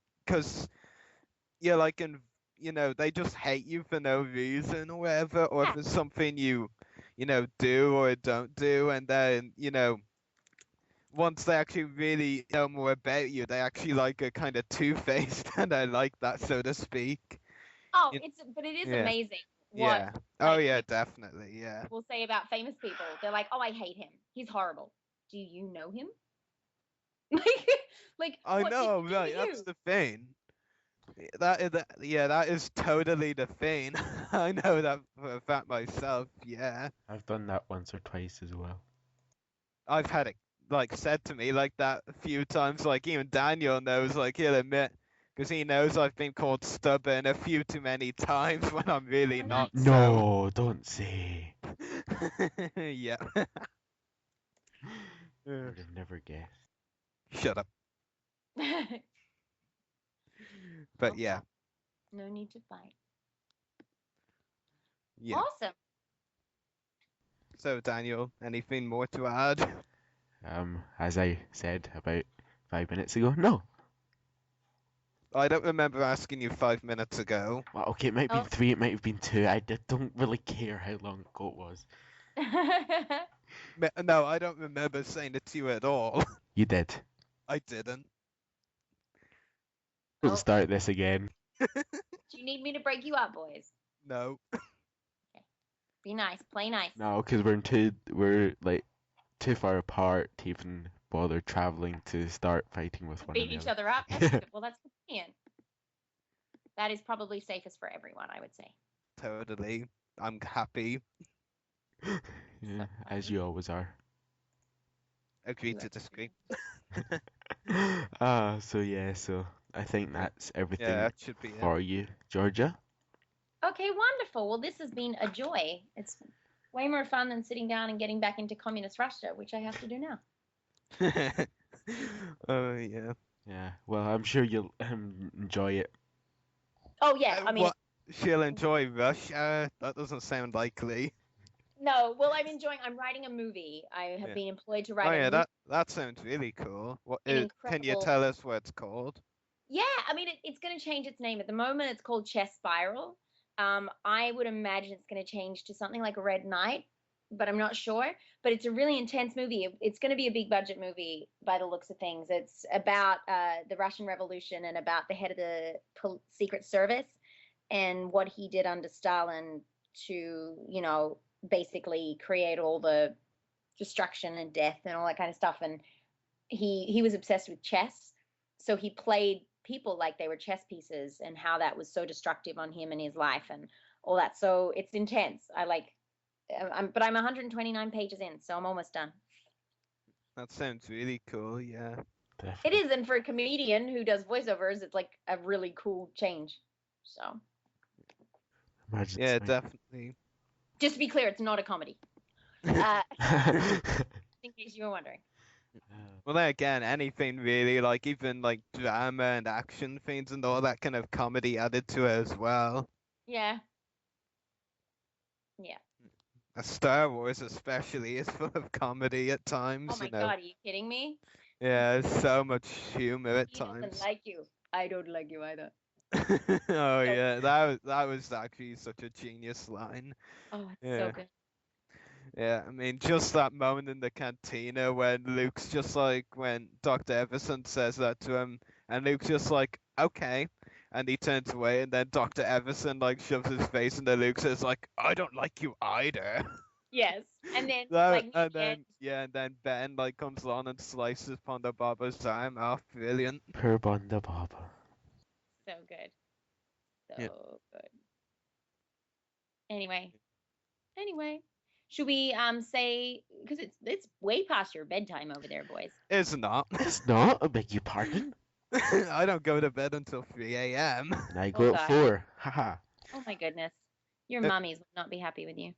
Well, I'm not at my mum's house, so I know, I'm just being. I know. And I tell her I go to bed when I finish the podcast. But that might be in, soon. Well, you should definitely. I'd suggest getting a good sleep. It's good for you. Eat, drink, and be merry. If only life was that easy. Nice. I just saw that. That's funny. You should probably wrap up the show. Can't. 1 sec. Yes, there we go. This is So, awkward Georgia, it was silence. great having you on the podcast. Lovely to be here. Been a pleasure. Hopefully, maybe at some point we can speak to you again. Yeah, well, hopefully there'll be new projects and new things, and we can talk about those too. Yeah. Yeah. Yep, definitely. Awesome. Awkward silence. I know, right? I feel like we've just broken up and there's nothing left to say. Okay, so I'll end it with this. So, Georgia, if you want to go and make some money, well, that's okay. We understand. Thank you. I appreciate that. Sitting here, you won't make any money, that's for sure. You never know. I don't know what that means. I don't know. Well, we've been sitting here for 27 episodes and we still haven't made money, so I guarantee you that. Oh, you poor things. Send them money, people. Yeah. Make us more likely to attend more conventions and bring you more video interviews. Exactly. There you go. But yes. So, bye. Awesome. Well, thank you so much for having me. This has been the most awkward goodbye I've ever experienced, and I love it. That's why I kept giving the little goodbye subtle hints. Okay. You're so funny. Well, I didn't realize that's what you were doing. So good. This has been fun, and I will converse with you at another time. Yeah. Yeah. So, bye. Bye. Okay, bye. Oh my god, I feel so bad. Awkward ending. Yeah, I actually just feel so bad though, don't Yeah. you? Yes. Yeah. So, And then gain a little bit of nagging. for any... No, what are you doing? No, I'm not finishing it. I said for any viewers left, we've still got Oh. more to do. I know. For the undead viewers. Yeah, for the non-zombies. Yes. Yeah. The other ones So can go and let's watch The get Walking straight Dead. into it. Let's get That's what she said. Shut up! Shut up! Shut up! Let's get straight into it. Disney's shutting down Lucasheads. Bullshit! Bull fucking shit! Why? Why? People, Why? get your earplugs now. It's a bit late. But I know that's just the beginning of the rant. No, I'll let you go first. I've got to deal with a few things. Oh no, don't, please, no. Okay. Very disappointed at what Disney's done, doing, and God knows what in the future as well. LucasArts shutting down is a very big disappointment in my opinion. 1313 and First Assault were probably going to be good games, and we haven't had a lot of games like that. Well, 1313, First Assault, God knows what that was going to be like. But LucasArts shutting down is a big disappointment. Disney, I hate you. Hopefully nobody's listening from Disney. Then again, it's not the only thing they're shutting down, aren't they? Shutting ILM as well. Oh yeah. How did I forget about that? It's easy to think. Easy to think. What? Easy to lose track, right? Yes. Yeah. But yeah, I mean, it is definitely a big disappointment because you know, well, what can you really say? I mean, 1313, I was looking forward to that. I'm not a massive gamer, like I just love Star Wars games, and that would have been like a great game. Um, Yeah. that it's kind of ironic how they released some concept art like after it like was cancelled. And to hear he might have gotten the chance to play as Boba Fett. And like we saw in the image that Bosk and High Cena from Bounty, well, High Cena from Bounty, we know Bosk already, would have been in the game as well. That would have been so cool. I mean, like High Cena is like, I know he was only in one episode, but he was like such a cool bounty hunter. He was probably one of my favorite droids in the whole of the Clone Wars, actually. High Cena was just so, Yeah. cool, and I could go on for a while, the head, the guns, and he was a badass when he was fighting as well. And Bosk, what can we really say? Would have been great to see him then. Boba Fett. Now, to be honest, when we heard about this concert and Boba, Bosk, and Hycin being in the game, I was kind of surprised because from what I'd heard when the game was first announced, like it wouldn't focus on any band, as we already knew. And now we found out it would have, and that just makes me even more ticked off that it's cancelled. And Yeah. it did look like a really good game. First Assault, to be honest, it did look good. I am actually a big fan of the Call of Duty series. I do see I do see the flaws in the games, though. I'm not someone who denies it has flaws. You know, but to be honest, it looked like it was going to like be a too biased. It didn't sound like it was going to have a focus on anything except rebels versus stormtroopers and all that. And personally, in the Star Wars kind of fan I am, I like good balance. I don't want, too much bias towards anything really. If you know what I'm saying. So like if we're, it would have been great, a great game to see, but if it focused too much on one thing over the other, and like I heard, it sounded like it was going to have a massive focus on one thing over the other, that would have been disappointing for me. 1313 sounded great, and from what we heard after the cancellation, sounded like it would have been even better, and the gameplays and trailers looked really good as well. And First Assault, not going to get too disappointed about that game. I didn't really know enough about it for my taste, but what I did know, it didn't really excite me a whole lot, except that I would have a Call of Duty Battlefield, that kind of game feel. That was the only thing that really excited me, so I don't really know, I can't really say too much. Yeah, and I know what you mean. Difficult times for Star Wars fans, in some sense. Yeah, definitely. Yeah. I don't think I've got much more to say about Lucas Arts, to be honest. Yeah. Yeah, yeah. So moving on Yes, moving now to on. my favorite topic of tonight, Oh, really. what, could that be something involved with Wolfie by any chance? Yep, Sideshow Collectibles, Militaries of Star Wars, Clone Commander Wolf. I thought it was Nick And the Fields honest, first. shut, no. And the honest question I'm wondering is, do I need this? Of course Yep, you do. totally, must have. Will be a masterpiece of my collection. Yep, can't get enough of it. It's Commander Wolf, 2 helmets, 2 heads, lots of accessories, lots of wolfness. Yeah, what else can I say?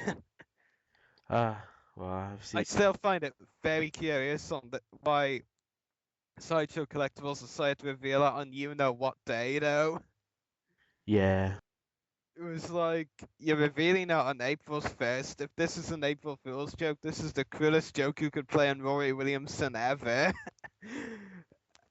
Well, Yeah, yeah. thankfully it wasn't an April Fool's joke. No, So I didn't have to, get angry. I've seen people are already starting to pre-order it.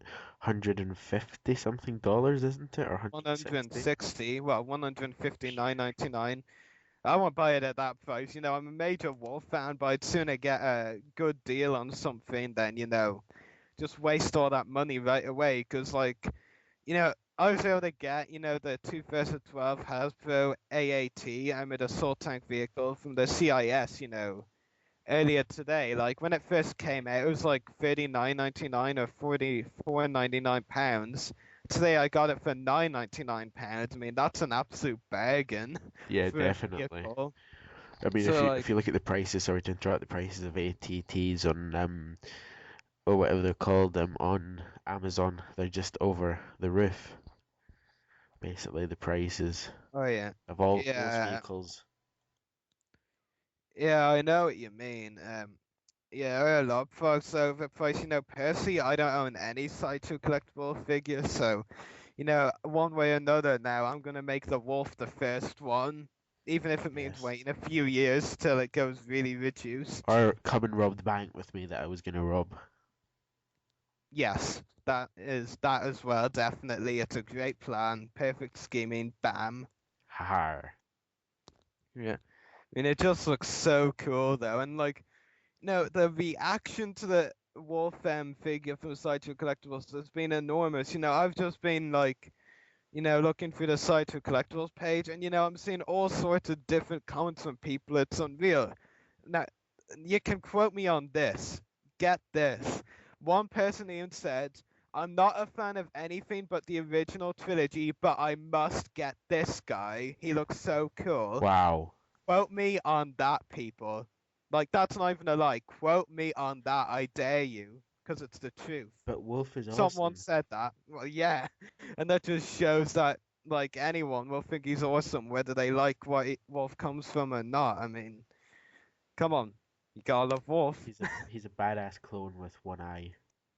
Yep, definitely. And in the Sideshow Collectibles one, he's got one eye and 2 eyes, 2 heads. One eyes and 2 eyes, so 3 eyes. Oh my god. Cyclop in one, non-Cyclop in another. But he has a cybernetic eye. I joke.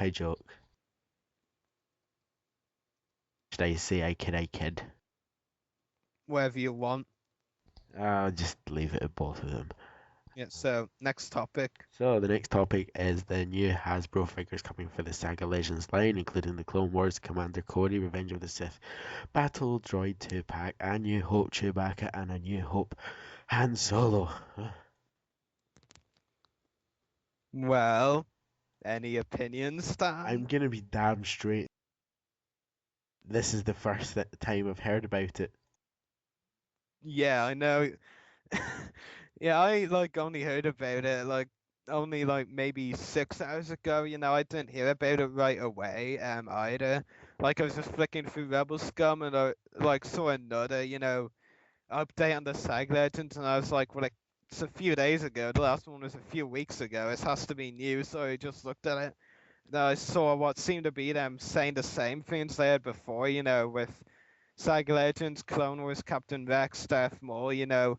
And then looked at the bottom, and then they revealed these, and I was like, new figures, and yeah, my honest reaction, I can't actually say it, but you know, let's be fair. I mean, these four figures, you know, just reading them, they don't blow us away, do they? No. I mean, God. Clone Wars Commander Cody, why do we need another one? Basically, if it's Phase 2 design, it's pointless, Why because, do you we know, need it? yeah, but like if it's Phase 2 design, Cody, you know, that's pointless, you know, they could just put them out and say it's Revenge of the Sith, you know. Then Revenge of the Sith Battle Droid 2-pack. Well, yeah, but we haven't finished on Cody yet. But like if they just, I mean, if it's the Phase 2 design, that's just pointless. If it's the Phase 1 design, I can understand why they'd make it, you know, a realistic Phase 1 Cody. And for some weird reason, you know, some fans have wanted that. I don't know why. But I might be slightly tempted to get it, but you know, it won't be an immediate one. Cody fans. Yeah.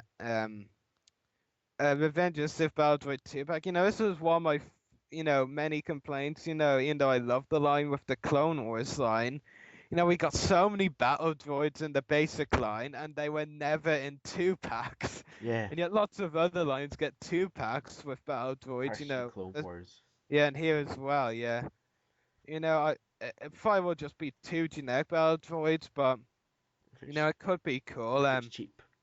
Yeah, maybe if it's like you know, 2 of the security ones, you know, red details, that would be kind of, yeah, that would be interesting. A New Hope, Han Solo, and Chewbacca. Yeah. I'm not immediately blown away. You know, I might be tempted to get into Han later on. I'm not so sure about the Chewbacca now. I'm still in my chair, so I've not been blown away at all.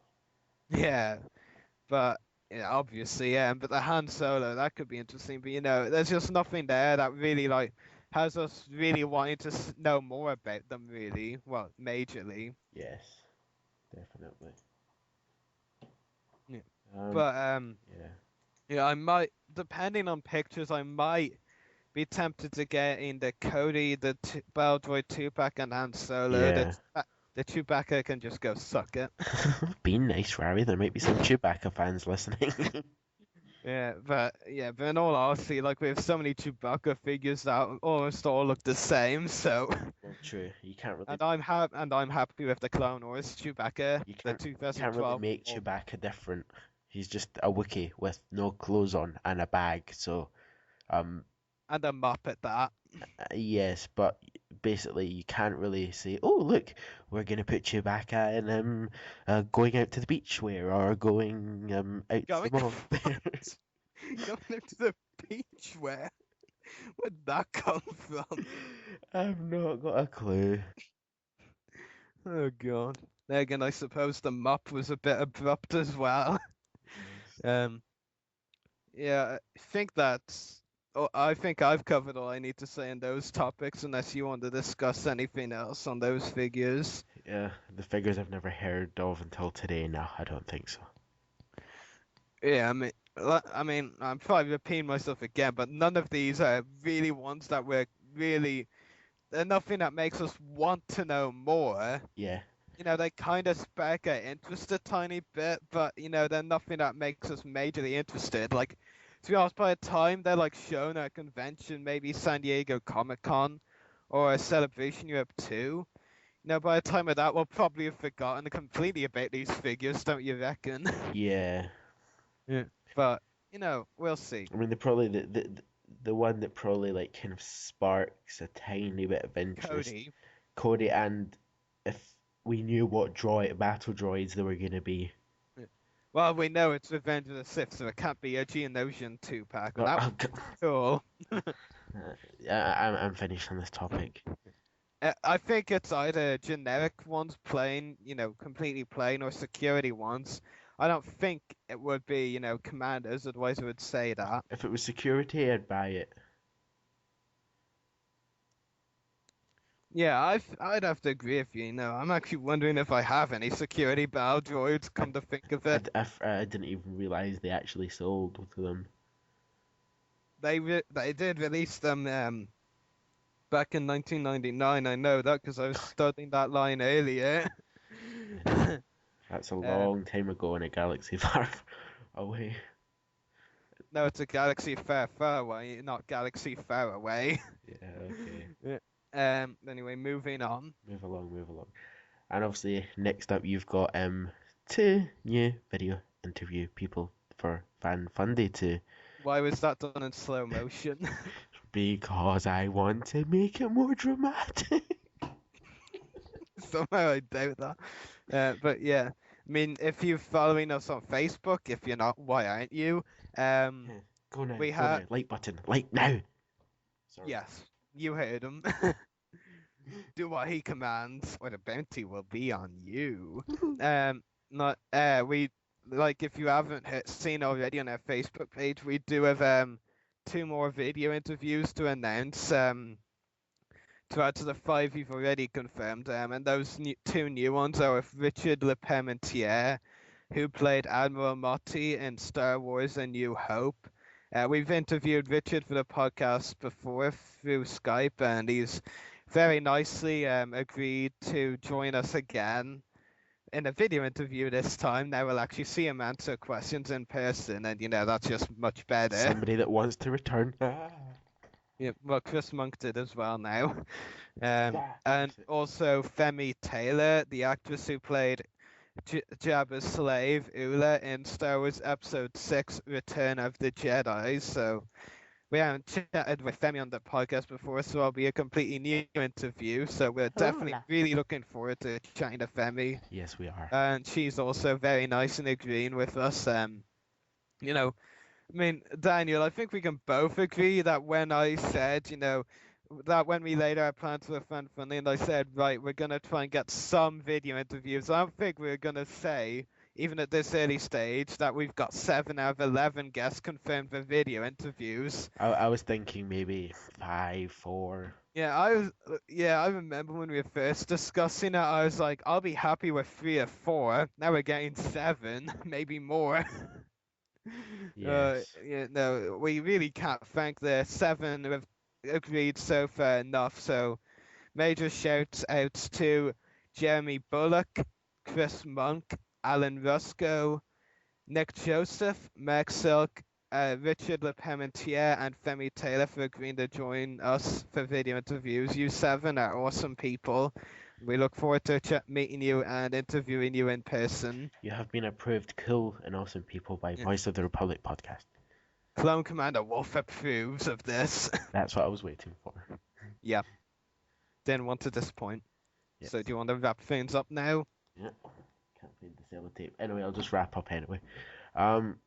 So make sure to check out our YouTube channels. Mine is www.youtube.com/user/14mrdas. Check out Rari's YouTube at www.youtube.com/user/separatist destroyers. Check out Star Wars Underworld, another friendly podcast in the community. Just type in Star Wars Underworld on Facebook and you're guaranteed to find it. Check out Georgia's website at www.girlfromdownunder.com. And also check out our friends at the Clone Wars Weekly podcast. Just type in Clone Wars Weekly or Clone Wars Weekly podcast, and again you're bound to find it. And finally check out channel 1138 on Facebook at www.facebook.com/channel1138 or just simply channel 1138 and you'll find it, which is obviously where we're broadcasting from tonight, and we're very grateful for being here, aren't we, Rari? Yes. Yes. So from me, Rari, Georgia, and everyone else that joined us tonight in live calls, all that I've got left to say is, may the wolf be with you, Star Wars fans.